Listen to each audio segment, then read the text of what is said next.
as an American people. Martin Niemöller, the pastor during Germany's Third Reich, said first they came for the socialists, and I did not speak up because I was not a socialist. And then they came for the trade unionists, and I did not speak because I was not a trade unionist. And then they came for the Jews, and I did not speak because I was not a Jew, and then they came for me. And there was no one left to speak for me. And so I want to thank all of our colleagues, but especially I want to thank Senator Hirono and Senator Duckworth for teaching all of us how to transform our pain into power, how to translate our highest values into public policy. Thank you, Leader Schumer, for all of your leadership and inspiration. I'm proud to co-sponsor this critical bill so that Congress and the Justice Department can start collecting much-needed data that will help put an end to the threats of hate and violence against our Asian American loved ones and neighbors.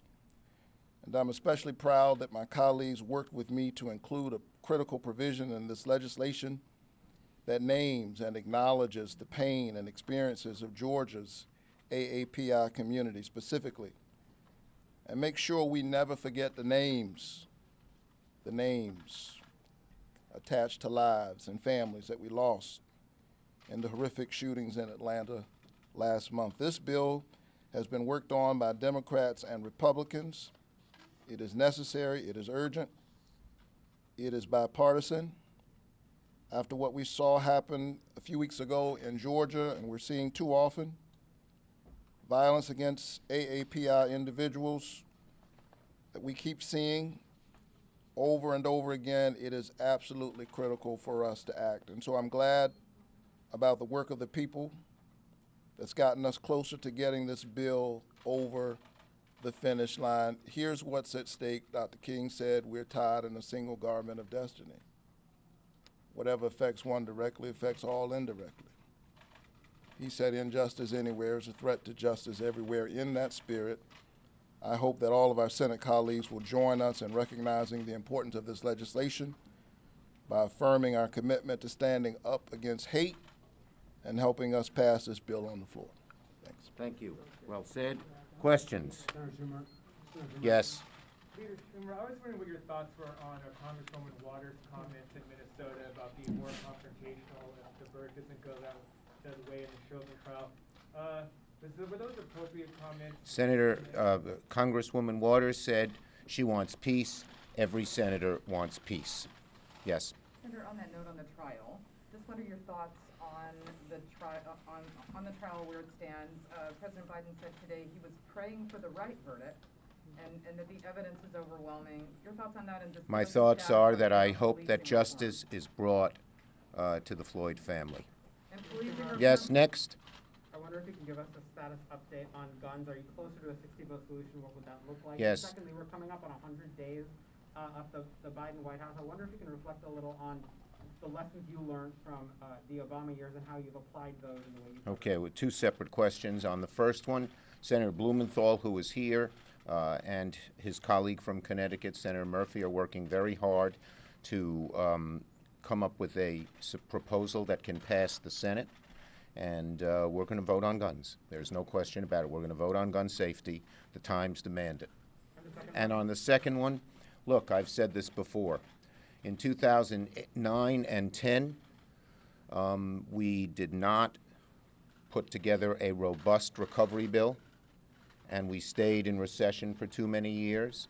And then we spent a year and a half negotiating on something good, the ACA, but didn't get anything else done, even though that was a good thing to do. We cannot make either of those mistakes again. The bonus. In light of your comments this morning about marijuana and wanting to pursue some marijuana legislation, are you committing to bring marijuana legislation to the floor? And do you think there's an opportunity, given the budget impact, that legalization might have to do some reconciliation options on marijuana? Well, I do want to bring marijuana legislation, legalization, decriminalization legislation to the floor, and we will. You will hear in a few weeks the legislation.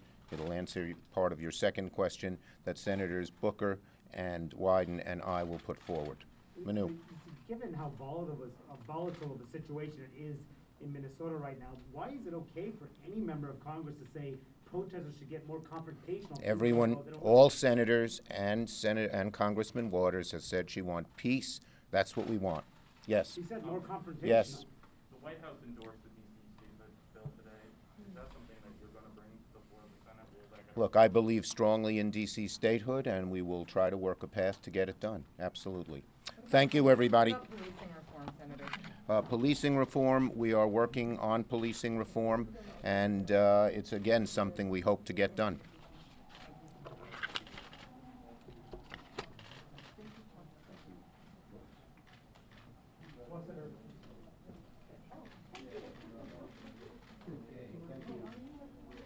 Confrontational, please, come on.